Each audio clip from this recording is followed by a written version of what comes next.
but this is being live. Are people watching this live now as well? Yes. Oh, excellent. So, welcome everyone. Thank you so much for joining in this evening.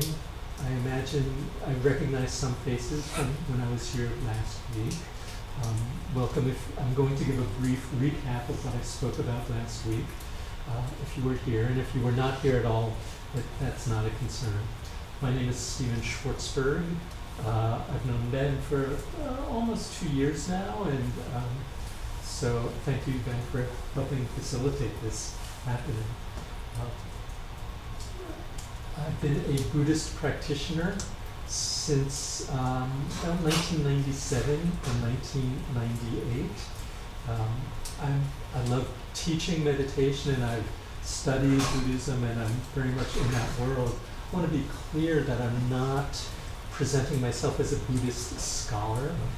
I don't even technically identify as a Buddhist, and I'm happy to talk about that in greater detail if it's relevant. Please feel free to sit in with us, including up front. That's part of the, if you come late, you are punished by having to sit up front is what it sometimes is.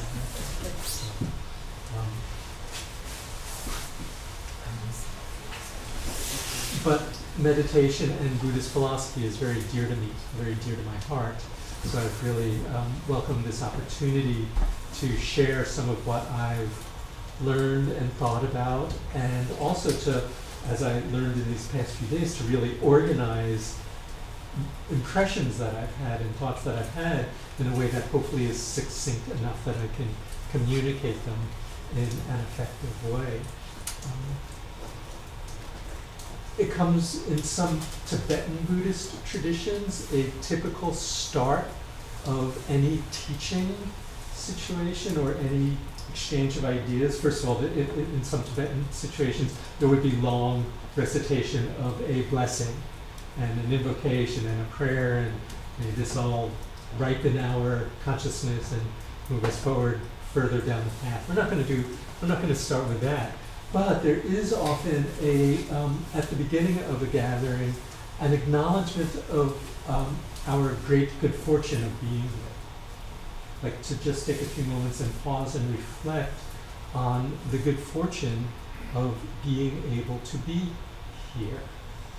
And of course, for all of us, that involves, there's a certain degree of personal wellness and functioning that we couldn't make it here, but that we're even able to pay attention to it via devices, that this structure exists, that we can be here, that there's a community, that there's a place, the possibility of tapping into the infinite amount, really, the endless amount of good fortune that we have in any given moment is a helpful reminder, because it's not where the mind usually goes.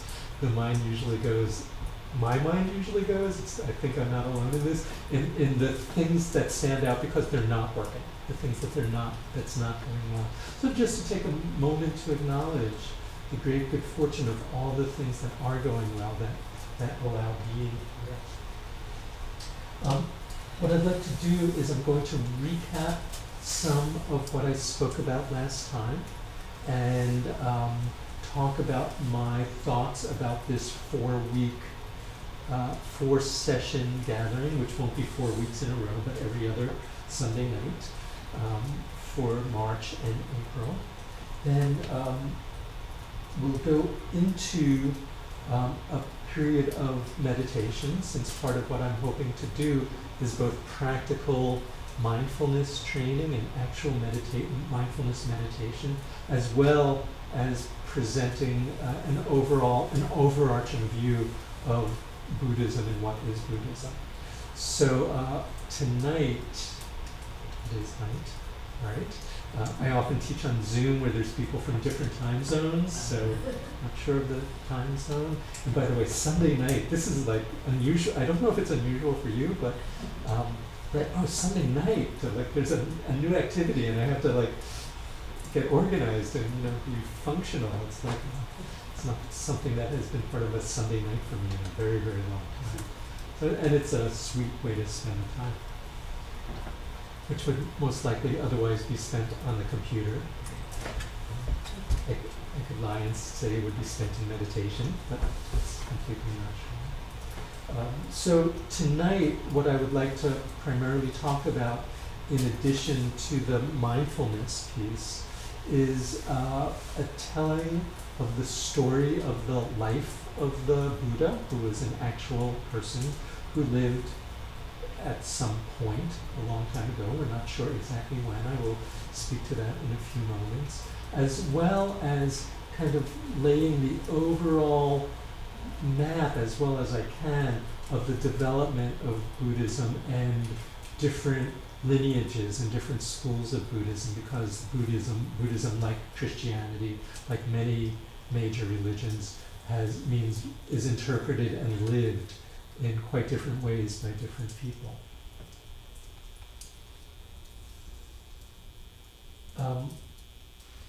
My training and my practice, and practice that I teach and I'm most grounded in, is in what in the West is now called the Insight tradition of Buddhism. It derives from Theravadan Buddhism, which I will be talking about in more detail.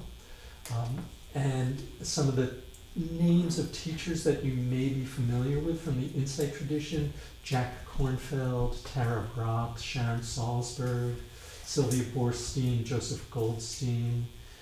These are some of the major Insight teachers in the West. There's many, many others, wonderful teachers locally: Larry Rosenberg, Narayan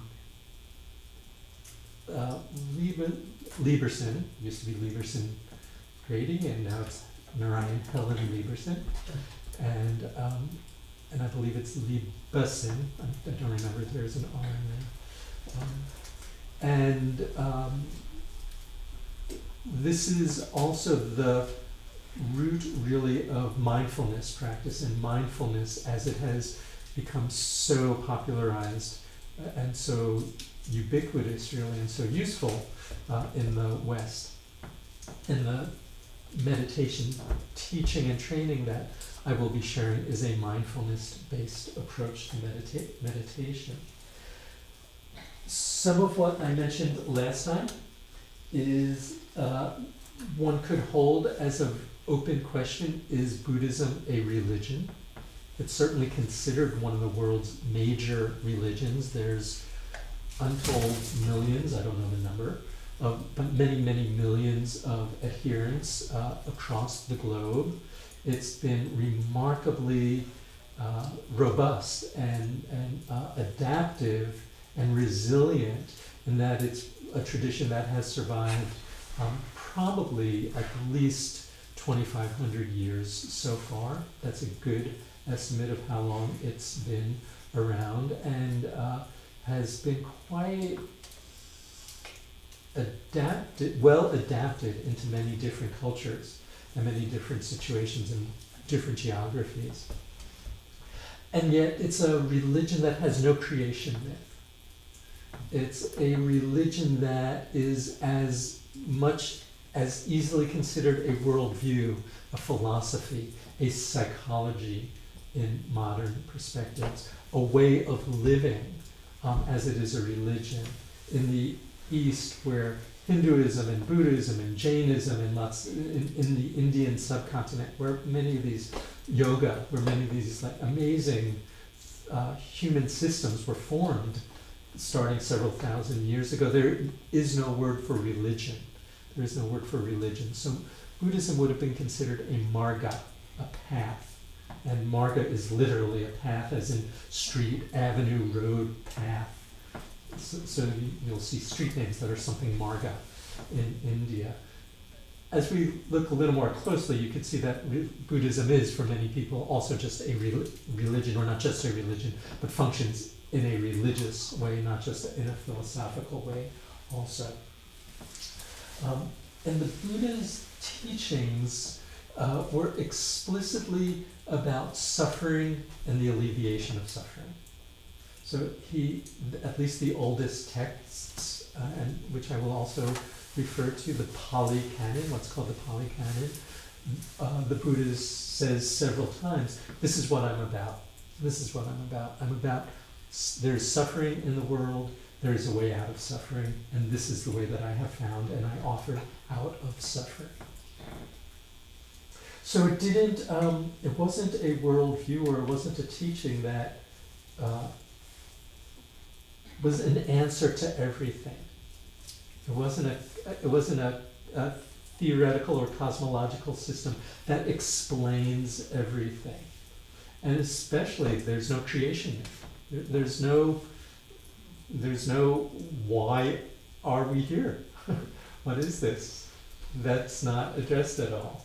So I think that's one of the ways it's been able to merge very easily with other systems.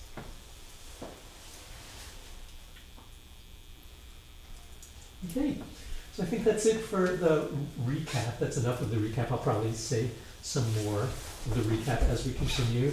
And I actually thought that it would make sense after that recap for us to go straight into meditation, because mostly what I'm doing, what I would like to do in terms of content this evening is a little heady and a little academic, and it's just like laying the groundwork. So I think it makes sense to do the mindfulness piece before then, for whatever reason. We will see if that's an effective strategy or not. So let me speak some about mindfulness, and then mindfulness practice is a central thread in this offering, and will be for each of the 4 weeks. So by the way, you can be here for the didactic and more fact-based pieces of the course, or you can be here for mindfulness training and learning to meditate, or reinvigorating a meditation practice that might have existed a long time ago and has gone dormant, or finding new juice for something that's kind of hard to keep going on a regular basis. I realized before I do that, the other piece that I wanted to offer in advance is an overview of what I would like to do in the 4 weeks. So I started saying that tonight the focus will really be on what Buddhism looks like in different countries and different practices, and what is Zen and what is Tibetan Buddhism, and how do those all fit together. And then I'm going to end the story of the Buddha's life. Next week, there'll be much more of a focus on what are core Buddhist concepts, what are core Buddhist words that one hears. Many have filtered their way into language. What are some of the central concepts in Buddhism, since it really is a intellectually really rich, exciting area. And then building on the concepts, which might take all of next time, not sure. What are the core teachings? So what are the core teachings in Buddhism? And there's also many beautiful, interesting ideas about what it means to be human, and how do we manage the complexity and the mystery and the delights and the sufferings of being human. So my guess is those two together will take the next couple of sessions. And then in the last session, depending on how far we've gotten, we can continue with that. I can see what you're all interested in. I also thought it would be really interesting to tie in overlaps of Buddhism with Christianity, since a lot of people have done work in that regard, in writing and thinking in that regard, since there are some really wonderful overlaps. So, I feel like I've already been talking, and you can take a few deep breaths, move if you want to. I'm lulled and transfixed by the fire, even though I don't get to see it. It's very calming. So mindfulness, right? Mindfulness, I spoke to some of this last time. In its essence, mindfulness is being present to what's happening while it's happening. To be here now, to be present, to be awake, to be alert in one's life, not to be in a trance as we usually are, moment to moment, semi-present, on automatic pilot, not really paying attention. It's like here. And I said some of this last time. It happened this week also, this was a very unusual week for me. I led 4 beginning sessions in mindfulness, 1 here and 3 on Zoom. So I have no idea what I said here as opposed to any of the Zoom ones. So I might say the same things again and pretend as if I'm saying them for the first time, because so they'll have some freshness to them. So one of the things that I think I did say is mindfulness is not difficult. It's not difficult. We can all do it. We can all do it right now if we wanted to, and probably did perk up some, awaken some just by my mentioning that it's possible.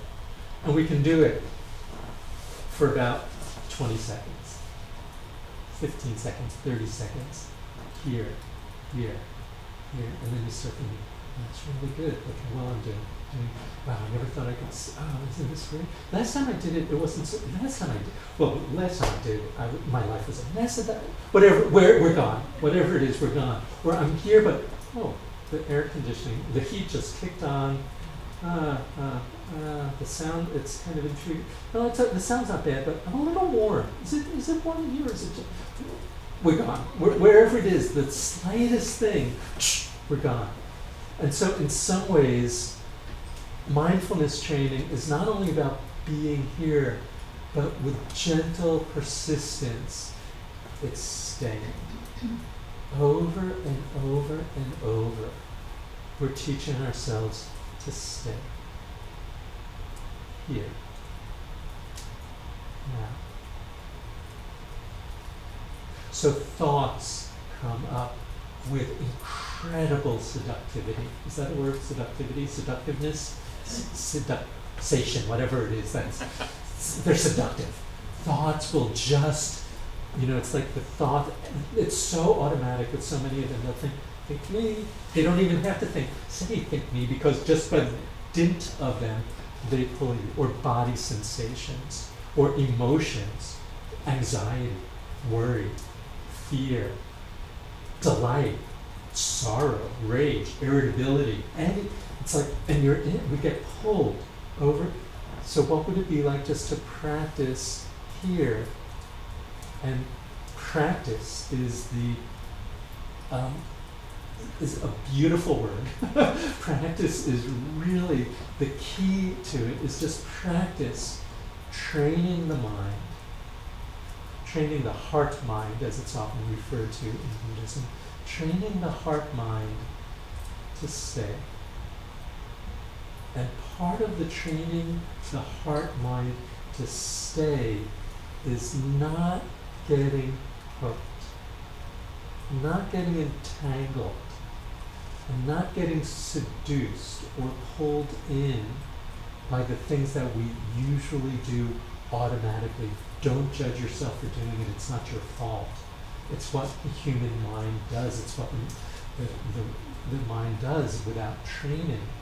Is it's in some ways biologically trained. The prefrontal cortex is most likely trained to stand, always measuring, watching, assessing, figuring out, synthesizing, sorting. So it's brilliant that the mind does it.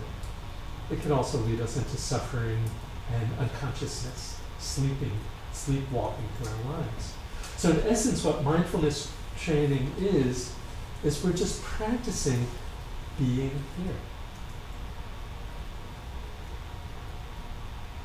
Which at some level is extremely boring until you realize that it's all magnificent beyond words. I mean, if just being is boring, then this is a side note, but I mentioned also that last time there was a wonderful Indian teacher in the 20th century named Sri Nisargadatta, who's often referred to as Sri Nisargadatta Maharaj. Maharaj is an honorific. And he was a shopkeeper, very, very basic shopkeeper, and people would come and ask him questions, great, deep, theoretical consciousness questions about everything, and he was answering them all. And there were several books that were published of these talks. One of them is called I Am That, which is considered like one of the great spiritual texts of the past 100 years, certainly. And somebody came to question him about something, and was basically saying how bored he was. And Sri Nisargadatta's answer was, you have done the inconceivable, like you have made life boring. Like if you peel away all the layers, we're just living in incomprehensible mystery.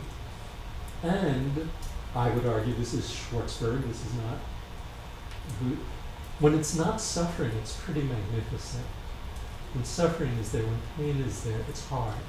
When it's not there, it's just like nothing to be taken for granted. Nothing to be taken for granted. Even boredom is not boring if you start paying attention to boredom. Boredom is usually a screen for something else. What's underneath the boredom? It's a fear, worry, restlessness, despair. Boredom. So anyway, that's getting ahead of ourselves, probably. But in mindfulness practice and meditation from this perspective is practice in mindfulness. We're actually setting aside a period of time, ideally every day, ideally, it is whatever it is, where we're practicing this skill, and it really is a skill of being present in the mind, in the body, in the heart, in the whole field with what arises as it arises, staying present without fleeing knowingly or unknowingly. Where the idea is not to become an expert meditator. The idea is to set aside a time of training so that we can bring it into our lives in a more accessible way, and we're increasing the likelihood that that perspective can arise at any moment of seeing what's going on rather than being in reactivity, so we can respond with wisdom and compassion rather than out of our knee-jerk responses. So in this lineage, this practice of mindfulness, it's very clear cut, or it's the directions are very simple. There's no use of mantra, there's no use of chanting, there's no use of visualizations. We're not invoking deities. We're just being with what arises. And we typically start with the breath and the body, because the breath and the body are pretty good pointers of what's happening here now. The thinking mind is a terrible pointer usually for what's happening here now, but the body is. In the Buddhist teachings, the body is the first foundation of mindfulness. There are 4 foundations. The body is the first foundation. And so I'd like to share with you, and we'll spend a few minutes sitting.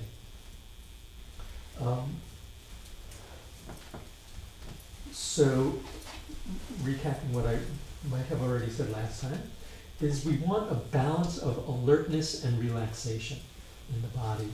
The relaxation is wonderful, but we need the alertness because we're aspiring towards some mental clarity with it, and awakeness in the body also. So it's the balance, and we're constantly recalibrating that balance of alertness and relaxation. You could do it sitting. If you're tired, you could do it standing. Standing meditation can be done sitting, standing, reclining, which is a really bad idea unless you're really good at it, especially in front of a fireplace at 7:30 on a Sunday evening. But so sitting or standing, or on a cushion, of course, kneeling or in that position. If you're in a chair, you want to take care of your own body first and foremost. So take what I'm offering as useful or not. Please be mindful of your own body itself. But ideally, if you can, not leaning back in the chair, and certainly not slumped back into the chair. You want some rigor in the position. And as I mentioned last time, another way to think about that is some dignity or some nobility in that position, that there's something elevating about this human activity of trying to corral the wild free-for-all of the mind and the heart and impulses in the body. A recommendation would be to be sitting with your feet symmetrical rather than crossed, so that both feet are planted on the floor. And that's, again, just another way of bringing awareness into the body. Hands can be on your knees or clasped together or held together, or however you are comfortable with it. In this tradition, there's no particular mudra. There's no, some traditions insist very strongly on that. The head is mostly looking forward. It might be downcast, tilted downward just a bit, but not up, not certainly down and certainly not up. Probably in alignment with the spine. And in this tradition, in my training, the eyes are closed, gently closed. Now in other traditions, just so you know, there's as much adamancy that the eyes remain open. So some are you don't close the eyes, and some are you must close the eyes, and such is humanity. If the eyes are open, they're not actively penetrating. The eyes are not looking. The eyes are soft, receptive, but not actively penetrating into the world. I check the whole body for areas of tension or discomfort. Make any changes that you wish to, because if possible, the idea is to hold the same position for however long you sit, not to endure pain, but maybe to endure discomfort. There's a difference. Work with it.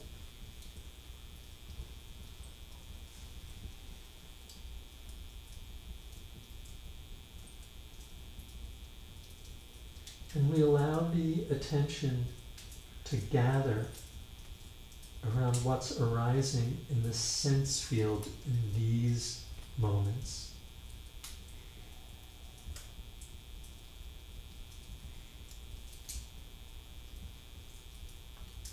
Maybe the sound of the fire.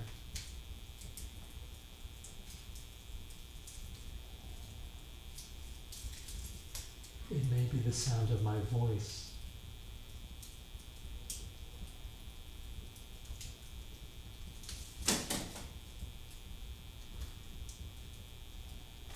It may be the silence or the feel of the air.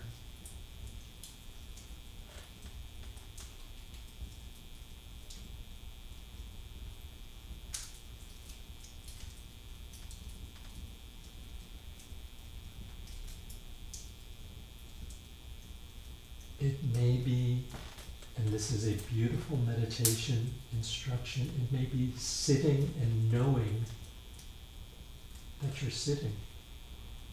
Bringing that subtlety of awareness to knowing that sitting is happening.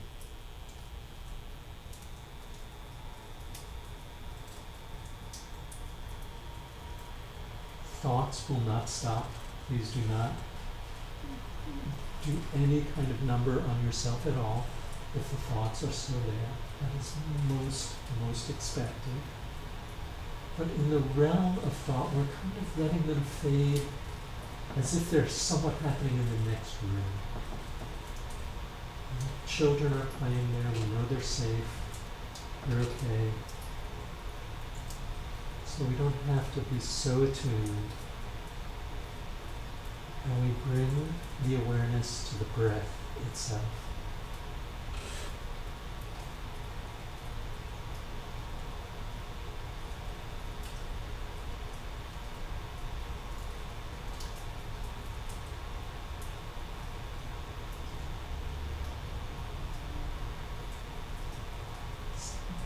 much as possible, we're not manipulating the breath, although sometimes when we bring awareness to it, it does feel unnatural for a moment. And it's not the idea of the breath, it's the felt sensations of the breath in and the breath out.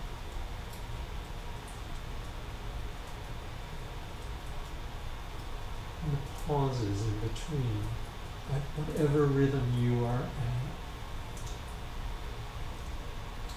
Breath in, and the pause.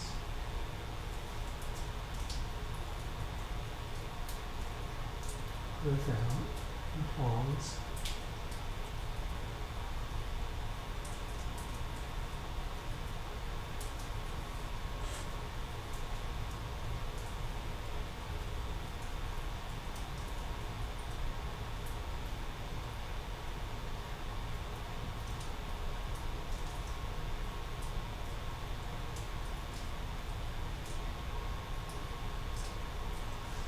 Thoughts may certainly arise.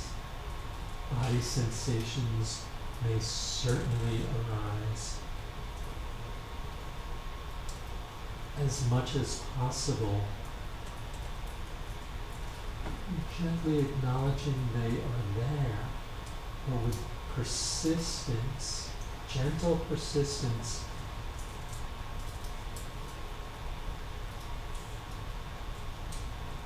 bringing as much awareness to the breath.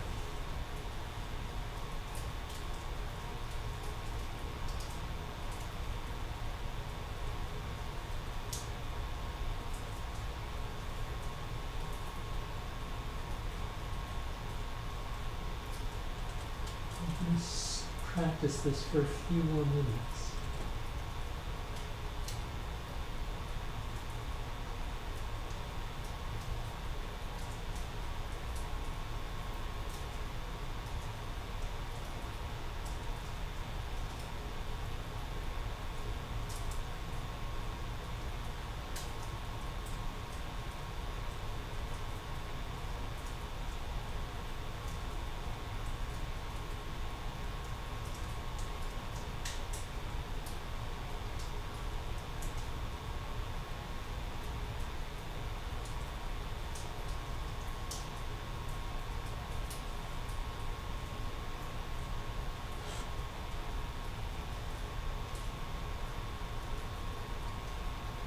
The breath may be most prominent in the nostrils or the space right below the nostrils. It may be easiest to track there. Or it may be in the belly, maybe in the entire inhale and exhale.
If thoughts are arising, if body sensations or emotions are arising, there's no need to fend them off. See if it's possible to notice them without getting caught, or without, if this makes sense, identifying with them, as if they're just happening. They're in the field. thinking is happening.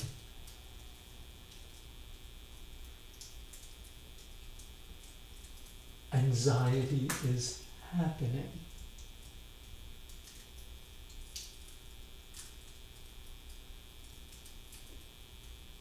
Restlessness, whatever.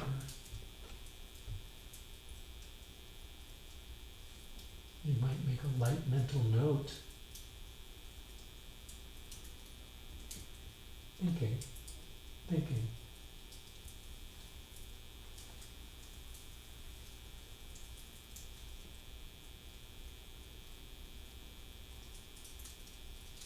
And then return to the breath.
The mind wanders. That's what it does. Not a problem. It's not your fault. Let's go back to the breath.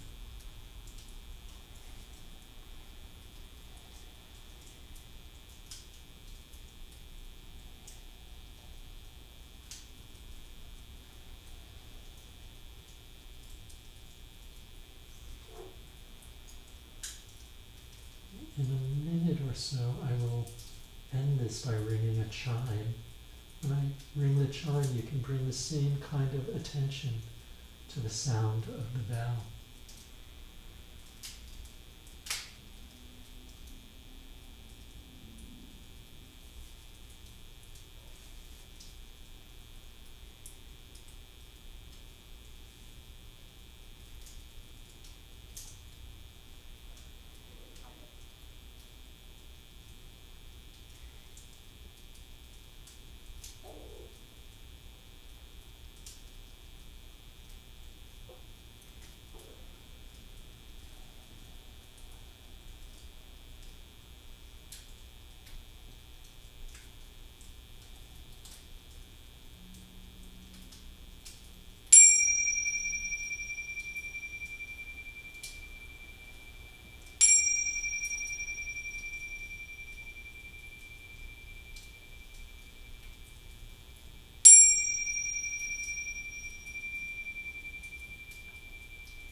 Sometimes at the beginning or end of a meditation sit, I intentionally look around where I am. I don't do it all the time, but it's like, oh, right, here, this beautiful room, these people. Just as another indication of how half here, how not half not here we often are.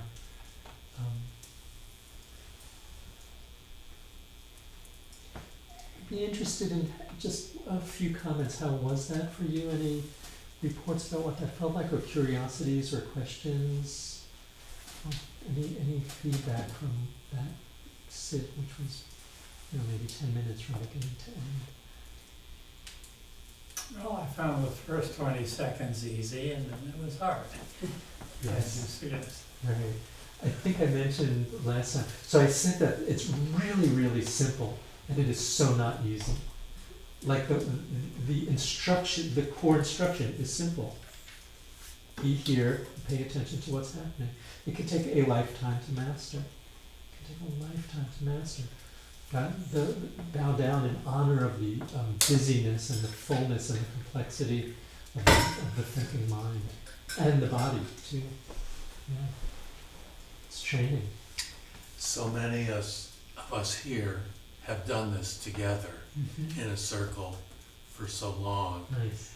that I can feel everybody else's energy when we're doing that. Yeah. And it's all so good, and it always feels stronger. It feels better. It feels like the spirits of everybody in the circle are helping me stay in the place and experience it better.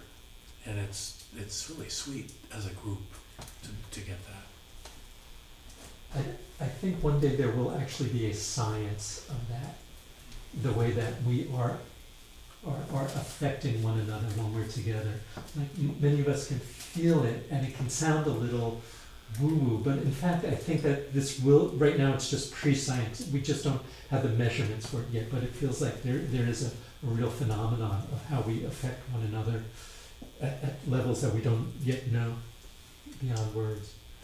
Yeah, we've been sitting together for 11 years That's wonderful. in a circle, and I know I sit at home every day, but when I sit with the group, it's just, if there's something that's so incredible, my heart is so open, Yeah. and I'm so calm, and it's just so wonderful. And if I go to the grocery store and someone is rude, it's almost like I've been attacked. Right. I'm just so open and so Right. full of love with this Right. wonderful group that we sit Right. together with. Right.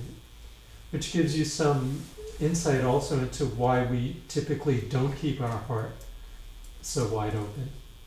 You know, just because if it can feel that tender in the grocery store, you know, good luck with the news. Yeah.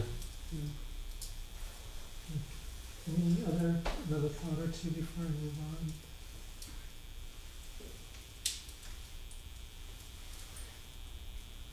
I think I will say a quick word, and I can come back to this at another point, because if you are developing this at home on a daily basis, or even the times that we do it here, one of the basic teachings that goes hand in hand with this is that there are some very common obstacles that you will encounter. And they're common enough that the teaching in the Satipatthana Sutta, which is the original sutta, the Buddhist sutta that offers guidance about meditation, is that they're called the 5 hindrances. And the 5 hindrances are, two of them are kind of in the realm of desire. So they're energetic. They're desire and aversion. That what takes us off track is desiring something or avoiding something else, and it might be a fantasy, it might be a really delicious fantasy, or oh, this feels so good, or this is great, or I'm going to meditate every day, and now I finally got it, and I don't have to be a therapist anymore, whatever it is, like, and then you're lost, because you're lost in the desire of that, or just lost in the desire of how good it feels, as opposed to aversion, which is, oh I don't want to go there, I don't want to go there, oh no, that's hard, so not resisting what's coming up. So desire and aversion, sleepiness and restlessness are the next two, and those are very much in the body. And this, I think anybody who's meditated more than once will understand them easily. The sleepiness is like the lethargy that comes into mind and body with the relaxation, and the restlessness is either in the body or the mind, or both. Just an inability to quiet down, and sometimes it's a sleepy restlessness. Sometimes it's an aversive sleepy restlessness. Sometimes it's all like you can have all the hindrances going on at the same time. And the last hindrance, which is a category by itself, it's a much more complex category and trickier, is doubt. Right? Doubt is, I'm never going to get this. Or what's the point of this? Others can do it instead of, but I can't. I'm too this, or I'm not enough that, or I think this is nonsense. I think it's not worth my while energy. This is just like new age woo-woo stuff that's been going on for 3,000 years, but still it doesn't, whatever you, so, and doubt is tricky. So you can be feeling doubt, you can be sleepy, restless, aversive doubt, all at the same time.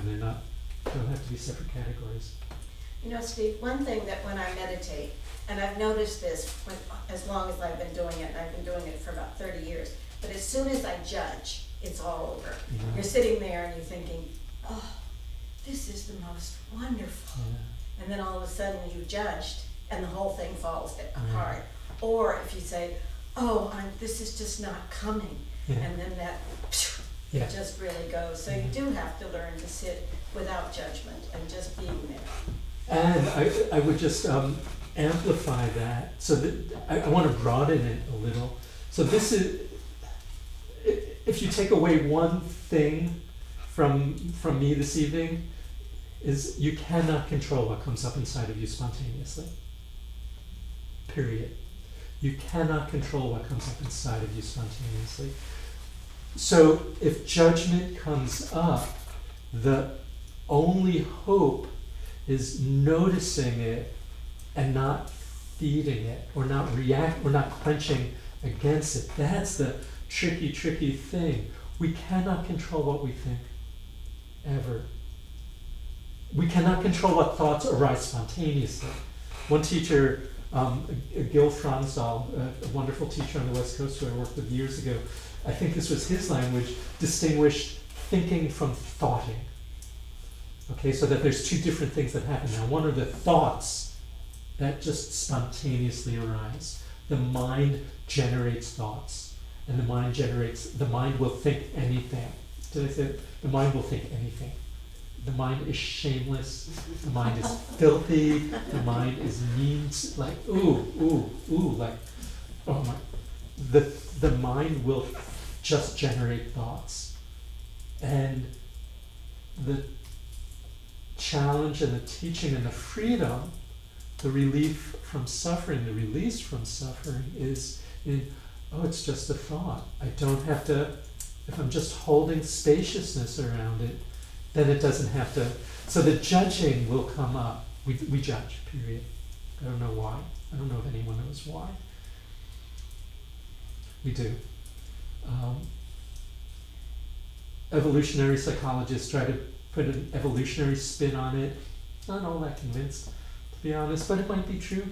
We do. I don't know, but we do. So, because a terrible loop one could get in is, I'm judging again. Oh, I hate it when I judge. Oh, I shouldn't judge. Okay, can I not judge?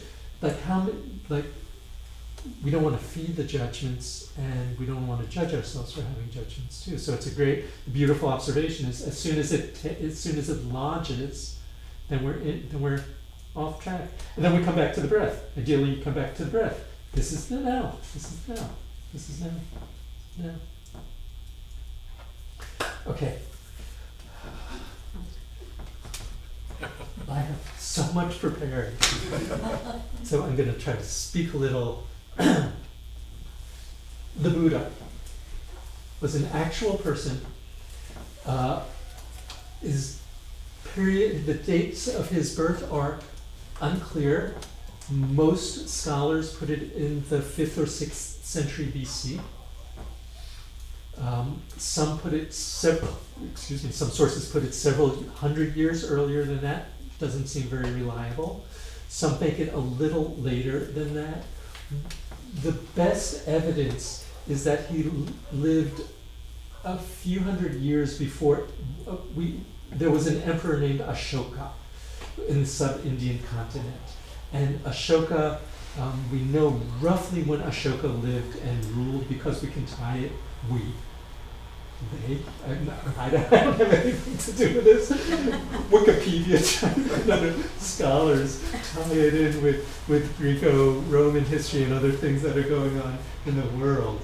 So we know that Ashoka's reign Ashoka was emperor from such and such a time, and we know that Ashoka converted to Buddhism and wrote on some of the stelae, some of the pillars that he left behind of his own accomplishments refer to Buddhism and the Buddha.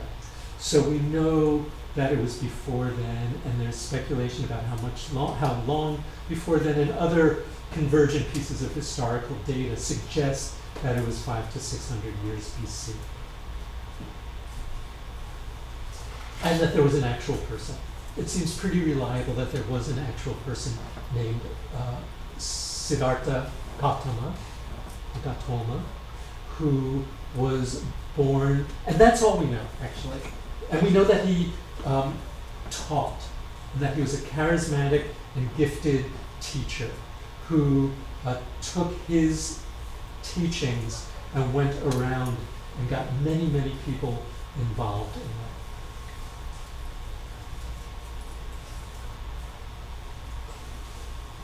And there's good reason to suspect that the story that is often told about him, or the stories that are often told about him, are apocryphal, or we just don't know. We just don't know enough about the historical pieces because there was no written data from this era. The first writings about Buddhism were several hundred years later, several hundred years of oral transmission. In our modern culture, we can't go a month with oral transmission and not have it be completely distorted. So that over several hundred years, who knows what happens. The story is that he was born into a regal or aristocratic family. He was born a prince in what is now southern Nepal, and in what is now the town or the city of Lumbini. And he was born into a very well-to-do family, and the apocryphal, most likely, who knows, the father was told that he was by a fortune teller that his son was either going to grow up to be a great warrior king or a spiritual mendicant. And so he wanted him to be a warrior king. And so he kept him cloistered in the confines of his beautiful villa, home. See what happens as a parent if you try too hard to do one thing, you're gonna.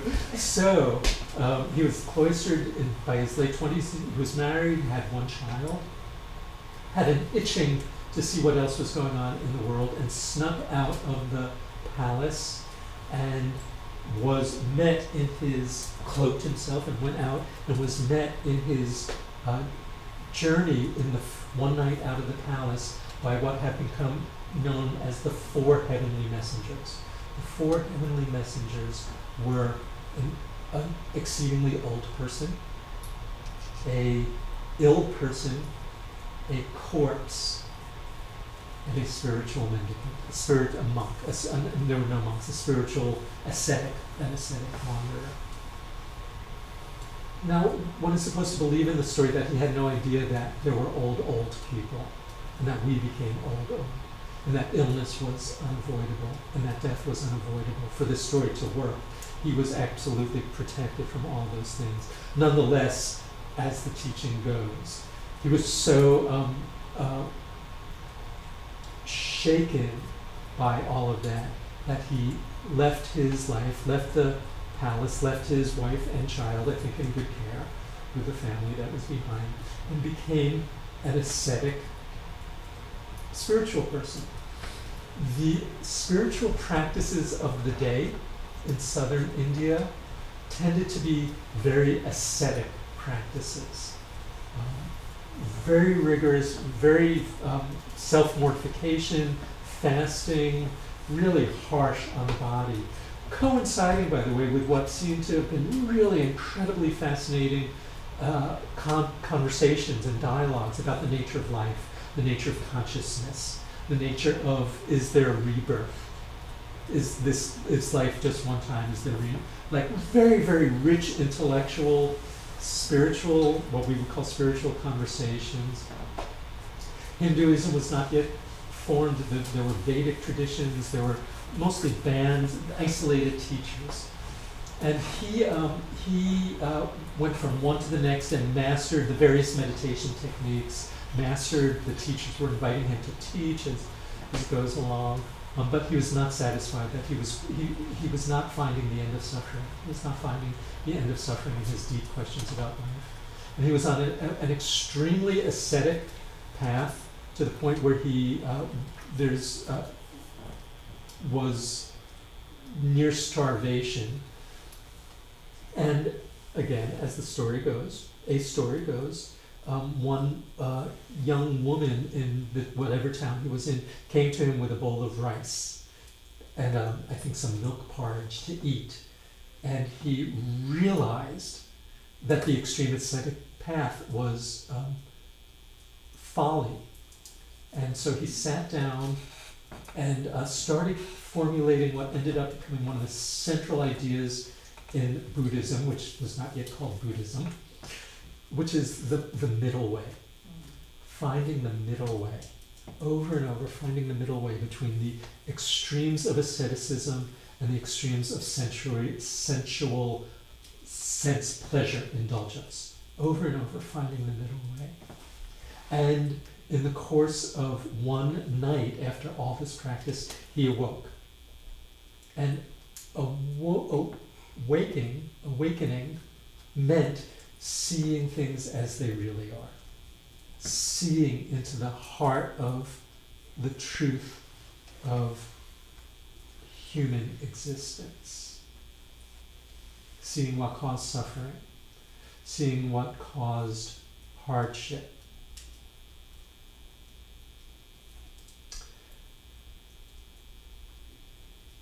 He was tempted in that the Mara, M-A-R-A, is the personification in those days of the tempter, the Lord of Desire. Mara was tempting him that night. Can't wake up, can't wake up, can't wake up. No, don't wake up. Great stories about that, apocryphal most likely. But he woke up. And he went back after a little while, kind of figured out what does this mean to be an awakened person, and went back to one of the bands of co-ascetics that he was with, and who had shunned him because he was moving away from the ascetic path. And he said, I got it, and listen to me, here's what I'm going to say, and delivered what is considered the first turning of the wheel of the Dharma. Dharma is a Sanskrit term. It's also the term Dhamma, D-H-A-M-M-A, in Pali. I'll say about Pali in a moment. And delivered his first sermon. This was in Sarnath, India. And they all immediately became awakened, just by proximity of him and hearing the truth that he spoke. One got awakened as soon as he arrived, and then one by the next morning had gone to full realization. This is how the stories are told. And he became a teacher, and he taught for the next 45 years. So most sources suggest that he lived till 80, that he was, again, a well-known, charismatic, popular teacher, interacted, and was extremely egalitarian in his teaching, would teach anybody. Would teach kings and rulers and murderers and men and women and householders and ascetics and celestial beings, by the way. There's lots and lots and lots of celestial beings and deities and who came to him also, and the Brahmins from other traditions, that he was open to anyone who wanted to accept his teachings. He died, again, presumably they say at the age of 80, and from in his life and in the early years of Buddhism, it was extremely important that he was just a person, that he wasn't a deity himself, that he wasn't a transcendent being. He was somebody who figured it out. Now, there was a very continual deep belief in previous lives, so he had been honing this and moving in this direction over many, many lifetimes of practice and developing the necessary qualities and the necessary skills, both in human form and in animal form. but that he was just a human who happened to awaken. Shortly after his death, there was a gathering of all the different. One other important thing is he created what's understood to be the world's first monastic system. So he created a series of monks and nuns, also allowing women and in separate structure, in separate housing, and by living by different codes. But the Vinaya, which is the monastic code, which is one of the oldest Buddhist writings, there's one for women and there's one for the nuns, a separate one for the nuns also. Predates Christian monasteries and Christian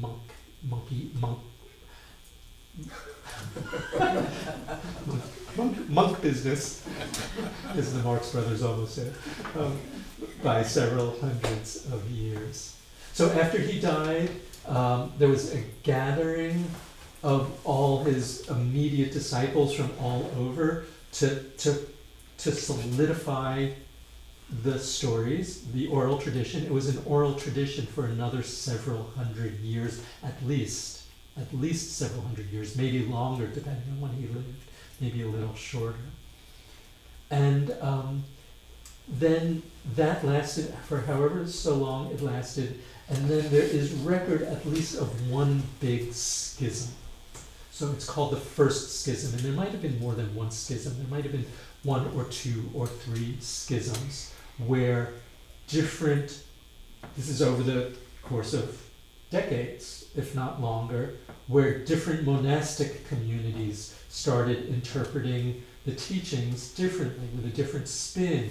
And my understanding is it was less about the core teachings than it was about monastic discipline and monastic guidelines and how to live together, which was not so easy, even for spiritual disciples, maybe especially, not especially, but humans. And the oldest tradition in Buddhism that we have is called Theravadan Buddhism. I wrote a few things down here. So Theravada is the oldest school of Buddhism that we have. And Theravada dates back to the teachings of the historical Buddha himself. But we don't know if Theravada, how close it is to what the Buddha actually taught, because the Theravada sect or group was one of 16 that was claiming that they were the true inheritors of the Buddha's teachings. And they were, all the texts from the other 15 have all been lost in time. So Theravada was the only one that continued to exist. Theravada, I think in Sanskrit or Pali, would roughly translate to the ancient ones, or the ancient ways. So there were other groups that also claimed to be for them to be the truth holders of what the Buddha was teaching. As we see, of course, in any tradition in the world. And I know very little about Christian history, but I do remember reading it, how incredibly interesting it was, like what gets allowed into the liturgy and the canon, and what becomes what becomes codified and what becomes treasonous, and it's morphs and it changes over time. And to try to go back to the actual teachings that Jesus offered, as opposed to how it gets overlaid over the many, many years. I mentioned a few times, Pali is the language of the oldest Buddhist writings. Pali was a variation of Sanskrit. We don't know if it was ever a spoken language or just a written language. We don't know if it's the language that the Buddhists spoke and taught in, or if it's just what the first writings were. But the writings, the Pali, what we call the Pali Canon, is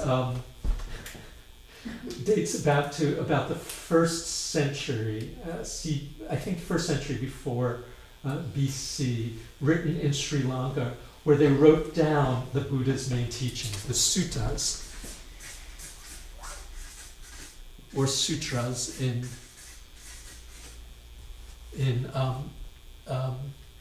Sanskrit, and this would be Pali. So the writings came much, much later. The first time that we have in the record that the term the Buddha was used was many hundreds of years after his life as well. He did not refer to himself as the Buddha. Buddha is not a name. Buddha is a term meaning an awakened one, the awakened one who has awakened. Bud, I guess, is the awakening. Buddha. I'm not a Pali scholar, but it's one, the awakened one. He referred to himself mostly as Tathagata, which is a term that sometimes one hears. Tathagata is a term that would mean one who has gone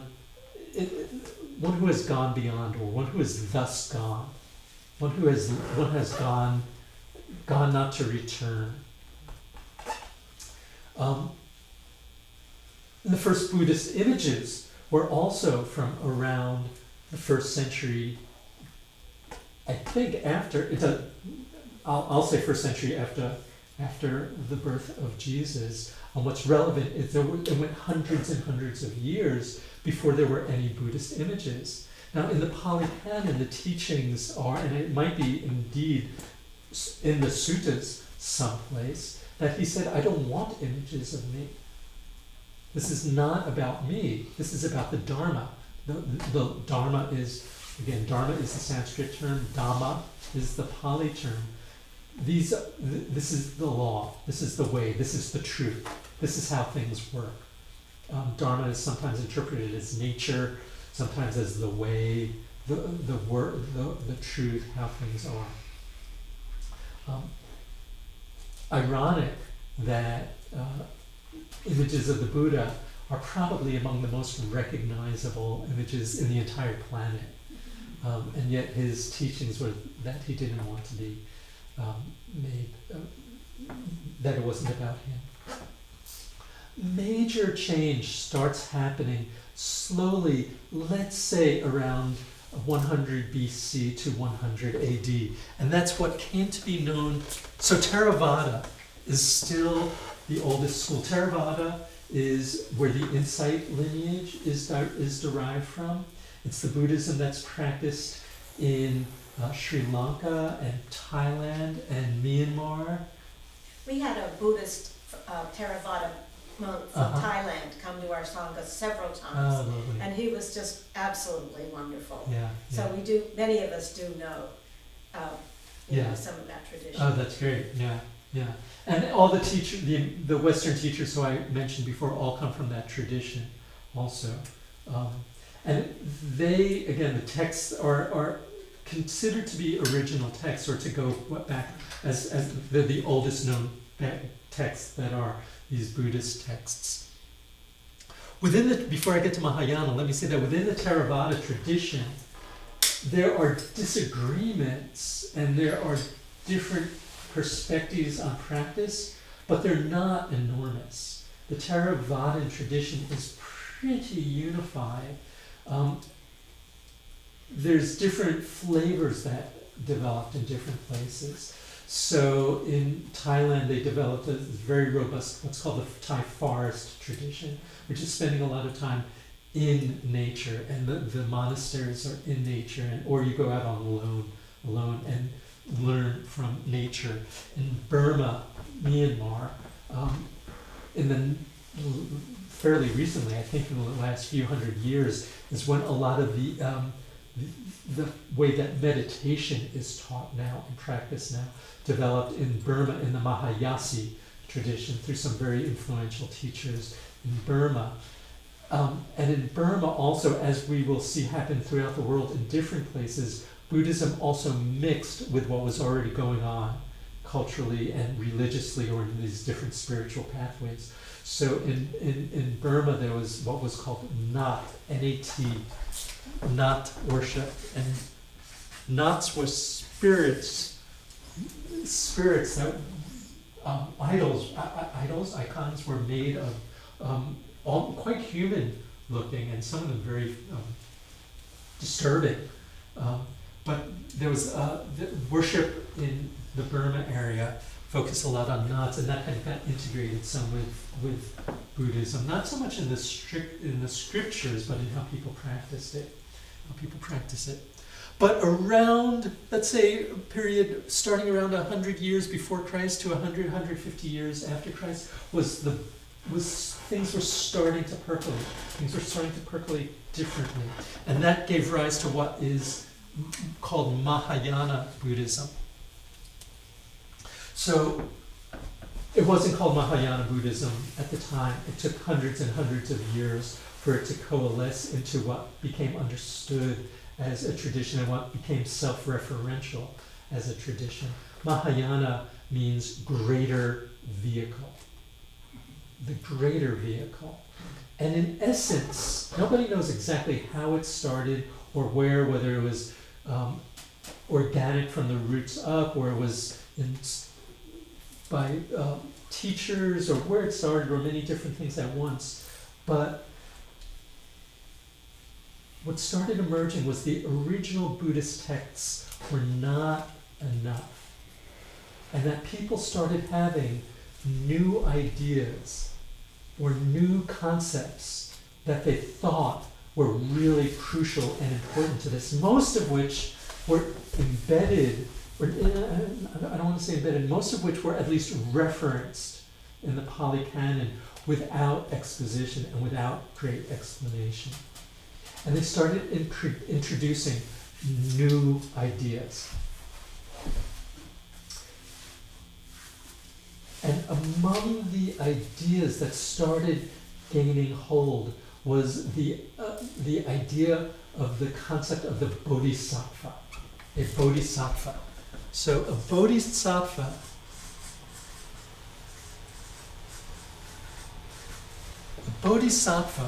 is a person who seeks enlightenment intrinsically for altruistic reasons. So they are seeking enlightenment for the benefit of all beings, all sentient beings, not just humans. That it's not just about waking up to free oneself from suffering. It's about waking up to free all beings from suffering. Nice idea. Great idea. Beautiful idea. And it starts becoming, in many different ways, a predominant idea. Now, in Theravadan Buddhism, somebody who has awakened is considered an arhat. And so arhats are talked about in the Pali Canon, A-R-H-A-T. An arhat is an awakened being. An arhat is somebody who, through meditation, through life deeds, through shedding the fetters and the obstacles that get in our way, has fully awakened. There's 4 levels of arhatship, 10 fetters, there's lots of numbers and all different things. But for this for what's germane right now is that the notion of the goal of practice starts changing. The goal of practice starts from I am awakening to I am awakening out of altruistic purposes. And it becomes a very big distinction, even though it's kind of a curious, it's a little deceptive, because before we had the concept of the bodhisattva, arhats were intrinsically compassionate. You couldn't awaken without compassion. Compassion, bringing compassion and wisdom together, was central to awakening, letting go of the self, letting go of ego, letting go of desire, and living a life of compassion. So the rise of the bodhisattva was just one thing that was coinciding with other changes that were happening, which is, and also the roots of this are also, I think, in the Pali Canon and ancillary texts, is there wasn't just one Buddha. There's always been Buddhas. There's always been Buddhas. And Shakyamuni, Siddhartha Gautama, who's also regarded as Shakyamuni, Shakya was the people that he came from in Nepal, might have just been the latest in a long line of Buddhas, where he is the Buddha, but they're all the same. They're not all the same. He's the latest in a long line of Buddhas. And then we could all be Buddhas. We all have intrinsic Buddha nature. That's another new concept that starts coming in, that we are all Buddhas in training. We're obscured Buddhas, all of us. Now what starts happening along the same time is the idea of who Siddhartha Gautama was starts shifting from he wasn't a regular human. He was a transcendent being, or he became a transcendent being. He didn't die. The Buddha, in the Pali Canon, the Buddha says, I'm pretty clear, I'm human, finite, temporary, impermanent, like all of us. And yet a shift starts happening where the Buddha somehow has become or becomes a transcendent being. And that there are planes and realms of transcendent beings, other Buddhas. So one can start meditating on, praying to, seeking intercession from Avalokiteshvara, who's the Buddha of compassion, Amitabha, who's the Buddha of light, Tara, Maitreya, Manjushri, Buddha of wisdom. As Buddhism starts developing and flourishing, because Mahayana starts within a few hundred years becoming far more popular and spread and compelling to people than the older teachings. As it starts spreading, it starts merging with the cultures of the places that it's going to. So in Tibet, it starts merging with the Bon religion, which is mostly understood as pre-existing B-O-N. B-O-N. I understand there's some scholarship ambiguity about this, but it's mostly understood as a pre-existing religion before Buddhism came there, with atomistic and shamanistic flavors. So it starts merging in flavor with Buddhism. When Buddhism gets to China and Japan, China in particularly, it starts merging with Taoism, which had a very nature-based, simpatico way of seeing the world, but it starts taking on that flavor also. And the early Mahayana texts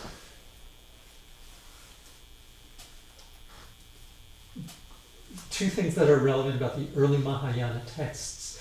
One is that they are not at all judgmental or diminishing of the Theravadan tradition.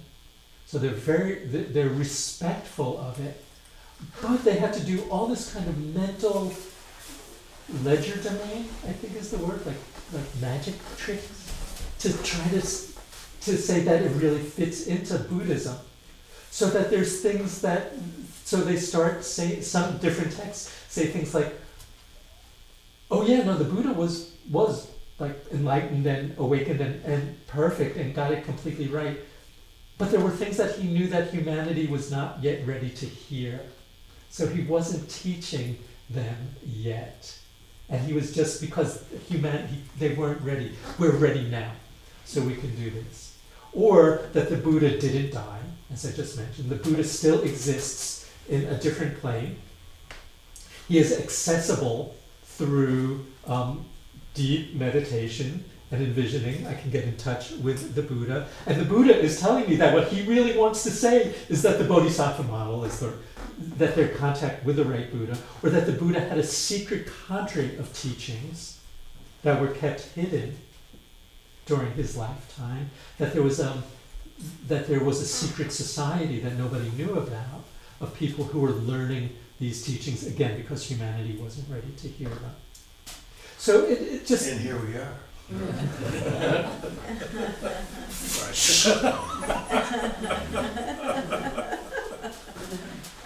So that's why, that's why we're there. So it's interesting, just looking at it without attachment to the theories themselves, like needing to justify themselves in terms of the deeper original teachings. And what happens in the later in the later Mahayana teachings, as it's become much more established, is the tone changes, where the tone becomes more dismissive of the Theravadan tradition. And the Theravadan tradition starts being referred to as Hinayana, which means the lesser wheel. The lesser wheel. And so there's more overt jockeying for we got it right, not we got it right. You know, like we're the true descendants of the teachings. Really, this short on time, so let me just say that Vajrayana is sometimes considered the third major school of Buddhism, and sometimes it's considered a subset of Mahayana. And Vajrayana Buddhism is sometimes called Tantric Buddhism or Mantra Buddhism. And that started merging with the Tantric traditions that were going on in that part of the world at the same time. And it's less a distinction in philosophy as it is a distinction in practice. So already what starts distinguishing Mahayana from Theravada is what is involved in practice. Visualizations, use of mantra, use of sound, visualizing, use of mandalas and yantras, they're called. Visualizing divine abodes and actually trying to meditating on the visualization of them. Steve, is that Tibetan? Primarily Tibetan. There's some of it in Japan also, I understand, but it's primarily, Vajrayana is primarily Tibetan Buddhism, right? They mix the Tantra in. So now they would be considered Mahayana as well as Vajrayana. So there are Zen Buddhism, which is the Buddhism that developed in China and Japan and Korea primarily, would consider is a Mahayana development. The teachers who left the Indian subcontinent and went to China and Japan were already Mahayana practitioners, philosophers, thinkers. It was also Mahayana thinkers and teachers, sages, who went to Tibet. So that's also Mahayana, but in Tibet it starts taking on a very different flavor there. It's the distinctions in practice and in some cases in philosophy are as broad as you would find in Christianity, as broad as you would find in Islam, about who gets to say, what does it mean to say, I am a Buddhist? What does it mean to say, you are not? Who holds the key at the door for membership? Who allows people in? We have about how much more time do we have? I think we're almost like there, right? So I'm going to stop now and just take any questions, and I can pick up on some more of this point when we continue next time. I can talk a little more specifically about the Tibetan schools and the Zen schools of thought, which are not unified necessarily in and of themselves. But this is to say that there are people who call themselves Buddhist in the world who have very different ways of practicing and very different beliefs about whether the Buddha was a human being or whether the Buddha still exists in a transcendent, ever-present, immortal way, whether he was an omniscient being, There are Buddhist sects that came to regard the Buddha as having been born at immaculate birth. That sounds familiar. And so the question also arises, can anybody call themselves Buddhist? Can anybody call themselves Buddhist, or are there certain criteria by which, outside of that, it doesn't make sense? Can anybody call themselves Christian? Anything? Okay. Let me, thoughts, comments, questions? This thing about the people, this I didn't ever hear, that people think the Buddha is transcendent and is still alive, because the Buddhist tradition is that there's no birth, no death, and that when people die, they go to the ultimate dimension. And so to talk about the Buddha as being never dying, it seems to me that since there's no birth, no death, that I don't understand the difference between that and what you're saying, which sounds sort of like a mystical, taking that and making a mystical thing of it. I think it would be that. I think it would be that on awakening, the Buddha entered a transcendent realm that is beyond our understanding. So it's timeless. And that's what the ultimate dimension is, and we don't know what it is, which is what I like about it. Well, my guess is there are Buddhists who would say we do know what, we might not be able to feel it, but we can, I don't know. You can read the Lotus Sutra, and that's just full of all of this, but it's, it's not something that is very comprehensible to a Western mind. Right.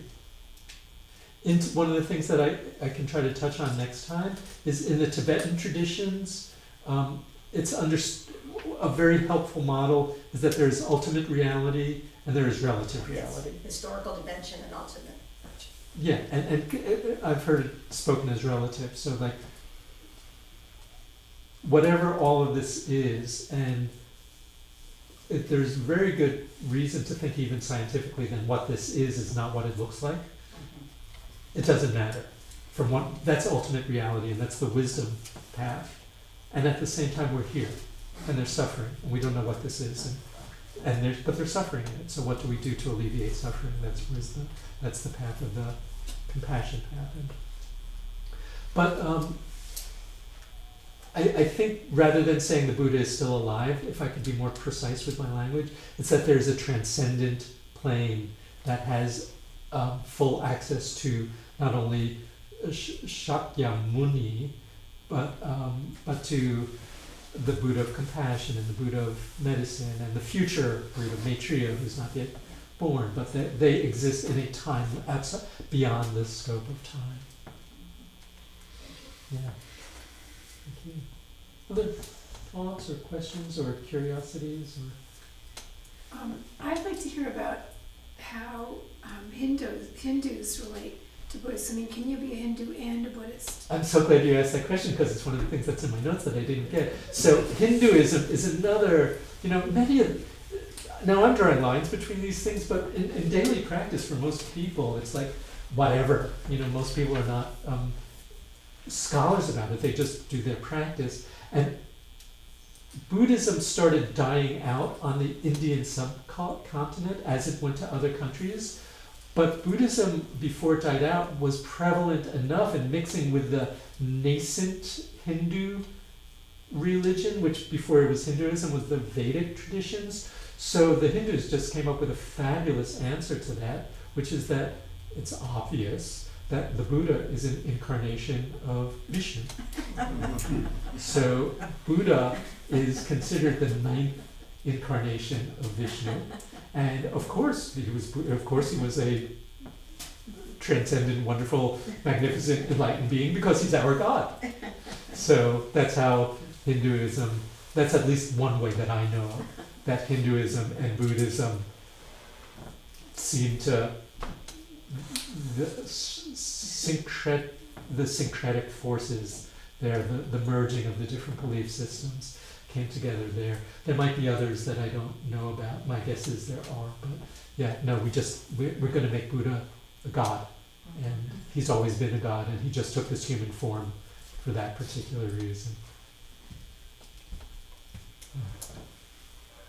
Where does Nepal fit in to all of this? I've been there and I just loved being there, but I don't remember my sense of what the religious aspects of the country were. Right. So, well, first of all, Nepal as a country is contiguous with the Indian landmass, right? So modern day Nepal and India, there's a border between the two, and so that's obviously I don't know when that started, but that's a relatively modern artifact. So the Buddhists, in the day of the Buddha and in the hundreds of years following that, Buddhism was very alive there. But then Nepal is actually primarily a Hindu country. So many people in Nepal practice Hinduism, not Buddhism. But when the Tibetan community was expunged from Tibet, the Chinese, I think in the 1950s, I think that's when that happened, they settled primarily in Dharamsala, India, in northern India, but many Tibetan Buddhists went to Nepal. So Nepal is actually a thriving center of Tibetan Buddhism in exile.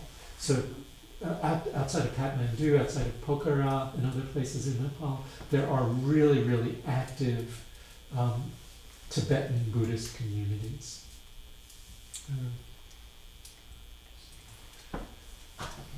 So those monasteries where you see all the prayer flags?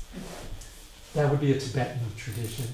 So that might be in Nepal, it might be in Dharamsala, it might be in Tibet, it might be any place that prayer flags, Tibetan Buddhism is very colorful. Lots of I don't mean this at all dismissively, lots of hoo-ha. So it's like high church, right? So Tibetan Buddhism, incense and smoke and horns and hats and elaborate ceremony and flags and ritual and beauty and art, and it's a very, very a sensual expression of life and of Buddhism. As opposed to other Buddhist traditions which are much more austere and much more paring away all of that color. Tibetans, by the way, also are exquisitely interested in philosophy and are very conversations and discussions and writings about consciousness that are equivalent to how many angels are dancing on the head of a pin. Just detailed things that may be relevant and may be absurd. Stages of what happens after death. The bardos. It's fascinating. The thinking in the Tibetan Buddhism is extremely rich and beautiful to read. It's yours to determine whether it's accurate or not. But it's very, it's very live. I have a sense of time, and we promised people that we would get them out more or less on time. And I think that I can feel, a desire to ask questions, but that's good, right? That'll pull people back. So let's stop now and reconvene in 2 weeks. Yeah, thank you. I'll do my best to end on time next time because I think that's always a valuable thing to do. So well, we started a couple minutes late, so it's pretty close. Okay. Yeah, write down your questions. Maybe they'll be relevant next time, and maybe it'll be like. Thank you so much. Thank you very much.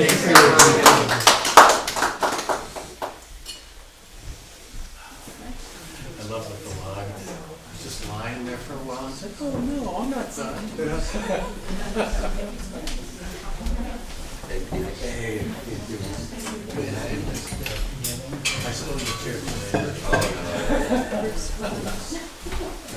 There's a lot of faces. There were 8 of us. Oh, yeah. Thank you. You can just not and say Burma, not religion, not worship. Yeah. Thank you. Oh, you're so welcome.